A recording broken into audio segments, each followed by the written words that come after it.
Nowhere Street, Chapter 1. The sun is shining down, casting a golden glow on Nowhere Street far below. On a chimney a pigeon glides in on the wing, and on an apple tree in Doris Willow's garden a song thrush starts to sing. Doris, with a 48-inch bust, like duck in down pillows, she rests them against the garden fence, when telling tales to neighbour Janice Wales, that at number 9 Pauline Hill has free travel. She's having an affair with taxi driver Phil. Now lovely Elaine Smart is getting off the bus out there in the street. She's the prettiest girl in all the world you'd ever wish to meet. She works down at the City Bank in the High Street. Today she's finished early. She's having a visit from Auntie Rita and Uncle Peter, aka tanker driver Petrol Pete. Pete has a delivery just down the way and is popping in for a cup of tea, but not planning to stay. Elaine is walking and dancing down the street with headphones on, in her ear the sound of rock guitars. She left school with 6 A-levels, 2 of them with stars. In bed at night she dreams of being in love with pop star Bruno Mars. But trouble is brewing down below. She's worried she might have to wed. And it's all down to a bottle of Prosecco and a one-night stand with Cocaine Kev. Passing by is Melanie Richards on 17 Ann's chestnut mare Cindy Grove, from the stables and the farm just up the road. She's full of hay and oats, then in the street she drops one almighty massive load. Brenda Strung, the bus driver, tattooed a sleeve to both arms, Love and Hate on sausage fingers, with crew cut hair.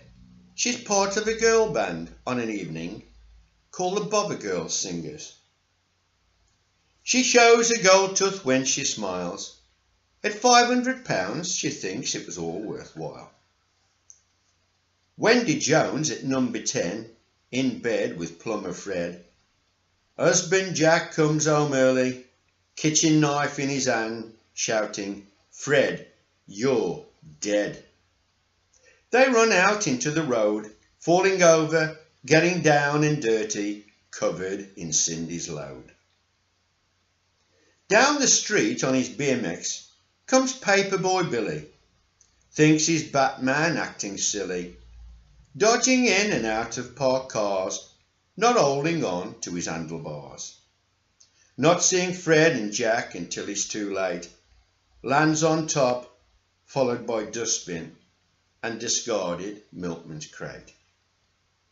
Brenda, a buzz at a standstill, is trying to pull Fred away from Jack, who's shouting he's going to kill. Wendy crying in tears, "Jack, Jack, I love you still."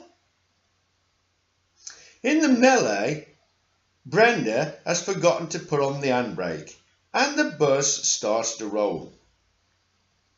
At number 7, 30-year-old divorcee Michael Cole, off work with a bad back, is running round his living room watching last night's football, shouting, "Goal!" He's off work claiming sick pay.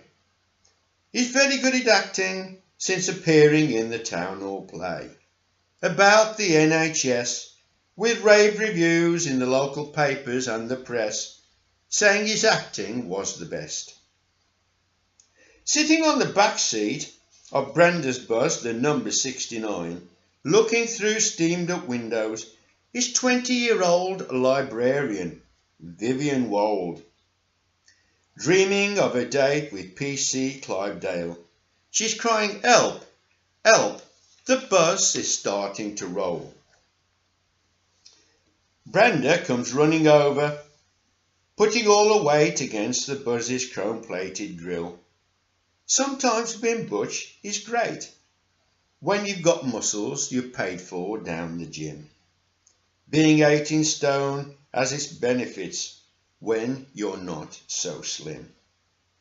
Vivian pulls on the handbrake with all her strength, sweat and makeup running down her spotty face, saying words like, "Oh, cool." Brenda saying, "I'll take over, that will do." 10-year-old Jimmy Lee at number 3 says he's feeling sick, can't go to school. Thinks he's fooled his mother, thinks it's rather cool. He's in his bedroom taking pot shots at the pigeons with his pellet gun, while sitting on a stool. Then shoots next door's dog Bonzo on the ear. He goes mad with pain and fear, breaking free from his chain, runs out into the street, attacking Fred and Jack, biting them on legs and feet. Alex the Alky at number 5, lucky to be alive, draws back his curtains and thinks he's hallucinating. A bottle of whiskey and 10 pints the night before, seeing a buzz, horse, boy and bike, and men rolling around the floor. Takes a paracetamol, goes back to bed, sets the alarm clock for 4:30. He has an aching head. Johnny Davis next door is playing heavy rock music in his garden shed. At the top of the street, Postman Dave on his round sees men rolling around. Milk bottle glasses all steamed up, thinks someone's having a rave. Mavis Ray at number 2, husband used to work at the zoo until a lion bit him in two.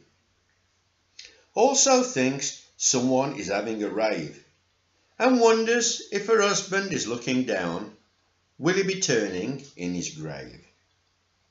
Dave, now down to his last letter, rushes past all the people in the street, doesn't say a word. Can't wait to get to number 7. There's pleasure there that he seeks.